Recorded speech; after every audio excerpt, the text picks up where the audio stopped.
प्रसिद्ध व्याकरण शास्त्री आचार्य पाणिनि ने अष्टाध्यायी में समासः का अर्थ शब्दों का संक्षेप बताया है।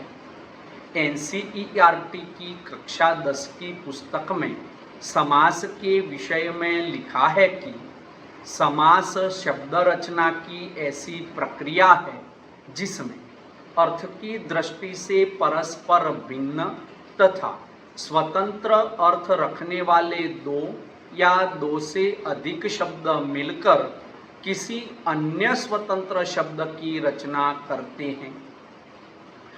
समास का शाब्दिक अर्थ होता है संक्षेप या संक्षिप्तीकरण। संक्षिप्तीकरण की यह प्रक्रिया शब्दों को पास पास बिठाने से होती है।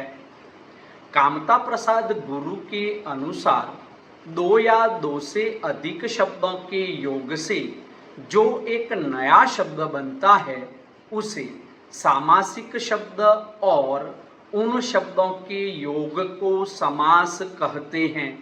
समास के विषय में विस्तार पूर्वक जानने से पहले समास से संबंधित प्रमुख शब्दावली को समझना जरूरी है। जैसे सामासिक शब्द, समास की प्रक्रिया से बनने वाले शब्द को सामासिक शब्द या समस्त पद कहते हैं। जैसे प्रतिदिन, यथाशक्ति, पंचवटी, महाजन आदि। समास विग्रह, समास विग्रह का मतलब समास का शब्दार्थ करना नहीं है, बल्कि समस्त पद का विग्रह करके उसे पुनः पहले वाली स्थिति में लाने की प्रक्रिया है, ताकि यह बताया जा सके कि यह समास मूलतः इन शब्दों से बना है। जैसे राजा का पुत्र, शक्ति के अनुसार, आचार और विचार आदि। पूर्वपद और उत्तर पद। समास रचना में प्रायः दो पद होते हैं। पहले वाले पद को पूर्व पद तथा बाद वाले पद को उत्तर पद कहा जाता है। जैसे दाल भात, दाल पूर्व पद है और भात उत्तर पद है, बराबर दाल और भात। मनसीज, इसमें मन पूर्व पद है और सीज उत्तर पद है, बराबर मन से जन्म लेने वाला कामदेव। मालगाड़ी, जिसमें माल पूर्व पद है और गाड़ी उत्तर पद है, बराबर माल ढोने वाली गाड़ी। आइए अब समास के प्रकारों के विषय में जानते हैं। आचार्यों ने समास के कई भेद और उपभेद किए हैं, किंतु समास के प्रमुखतः 6 प्रकार ही मुख्य माने गए हैं, जो इस प्रकार है। 1. तत्पुरुष समास। 2. कर्मधारय समास। 3. द्विगु समास। 4. द्वंद्व समास। 5. बहुव्रीहि समास। 6. अव्ययी भाव समास। आइए अब इन समासों के विषय में उदाहरण सहित समझने का यत्न करते हैं। सबसे पहले तत्पुरुष समास के विषय में जानते हैं। इस समास में पूर्व पद गौण तथा उत्तर पद प्रधान होता है।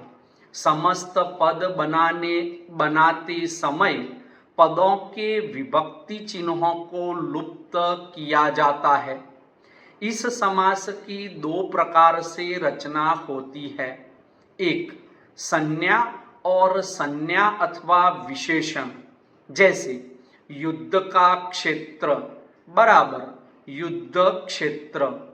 दान में वीर, बराबर दानवीर।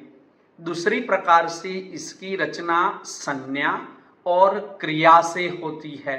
जैसे शरण में आगत, बराबर शरणागत, स्वर्ग को गमन बराबर स्वर्ग गमन। कारक की दृष्टि से तत्पुरुष समास के निम्नलिखित 6 भेद होते हैं। 1. कर्म तत्पुरुष जिसका विभक्ति चिन्ह को है, जैसे सिद्धि प्राप्त बराबर सिद्धि को प्राप्त, नगर गत बराबर नगर को गत।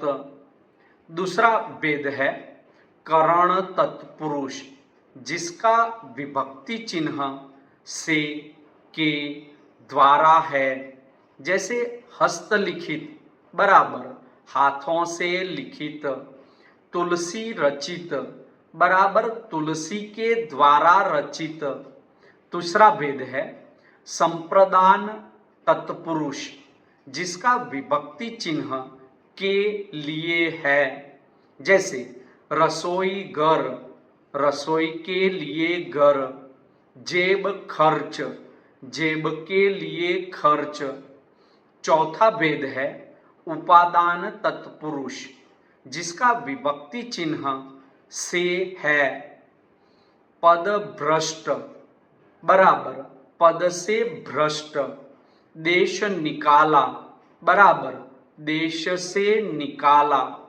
पांचवा भेद है संबंध तत्पुरुष जिसका विभक्ति चिन्ह का के की है, राजपुत्र बराबर राजा का पुत्र, गुड़ दौड़ बराबर घोड़ों की दौड़। छठवां भेद है अधिकरण तत्पुरुष जिसका विभक्ति चिन्ह में पर है, जैसे आप बीती आप पर बीती, विश्व प्रसिद्ध विश्व में प्रसिद्ध। यद्यपि तत्पुरुष समास के अधिकांश विग्रहों में कोई विभक्ति चिन्ह अवश्य होता है, परंतु तत्पुरुष समास के कुछ उदाहरण ऐसे भी हैं जिनके विग्रहों में विभक्ति चिन्ह का प्रयोग नहीं किया जाता। संस्कृत में इस भेद को नंग तत्पुरुष कहा जाता है। समास का दूसरा भेद है कर्मधारय समास। इस समास में पूर्वपद तथा उत्तरपद के मध्य विशेषण विशेष्य का संबंध होता है। पूर्वपद गौण तथा उत्तरपद प्रधान होता है, जैसे चंद्रमुख चंद्र जैसा मुख, कमल नयन कमल के समान नयन, देहलता देह रूपी लता, महादेव महान देव, नीलकमल नीला कमल, पीतांबर पीला अंबर, सज्जन सत जन, नरसिंह नरों में सिंह के समान। समास का तीसरा भेद है द्विगु समास। यह कर्मधारय समास का उपभेद होता है। इस समास का पूर्वपद संख्यावाचक विशेषण होता है तथा समस्त पद किसी समूह का बोध कराता है, जैसे नवग्रह बराबर 9 ग्रहों का समूह, दोपहर 2 पहरों का समाहार, त्रिलोक 3 लोकों का समाहार, चौमासा 4 माहों का समूह, नवरात्र 9 रात्रियों का समूह, त्रयंबकेश्वर 3 लोकों का ईश्वर आदि। समास का चौथा भेद है द्वंद्व समास।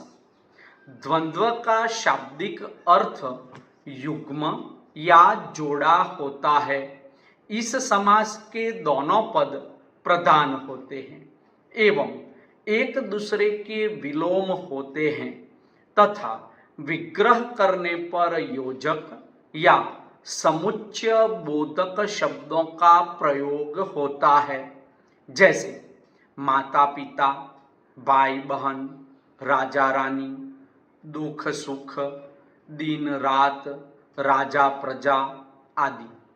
और का प्रयोग समान प्रकृति के पदों के मध्य तथा या का प्रयोग विपरीत प्रकृति के पदों के मध्य इस समास में किया जाता है। जैसे माता पिता, माता और पिता जो समान प्रकृति के हैं, धर्मा धर्म अर्थात धर्म या अधर्म जो विपरीत प्रकृति के पद है। द्वंद्व समास के 3 उपभेद हैं। एक इतरेतर द्वंद्व, समाहार द्वंद्व और वैकल्पिक द्वंद्व। समास का 5वां भेद है बहुव्रीहि समास।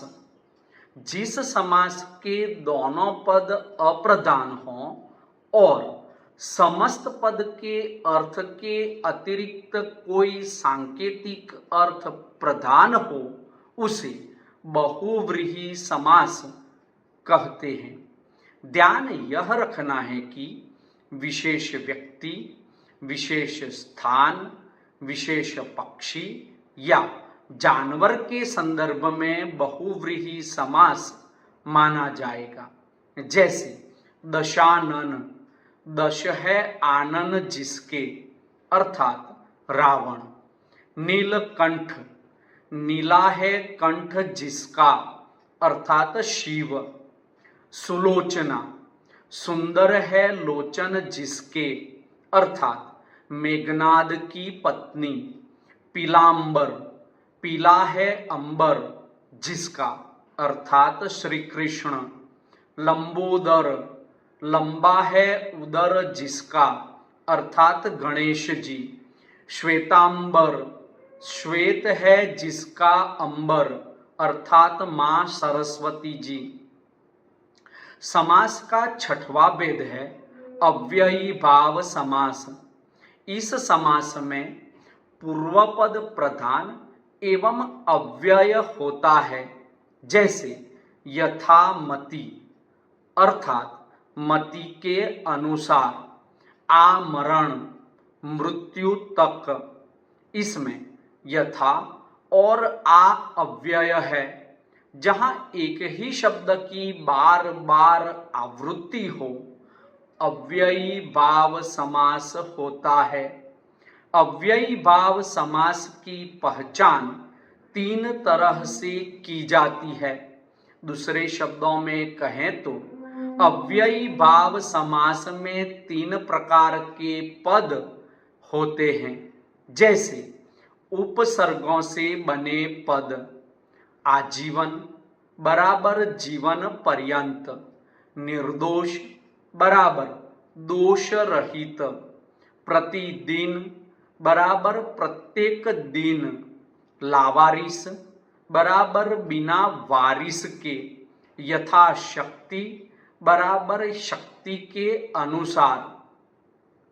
यदि एक ही शब्द की पुनरावृत्ति हो ऐसे पद, जैसे घर घर बराबर घर के बाद घर, नगर नगर बराबर नगर के बाद नगर, रोज रोज बराबर हर रोज।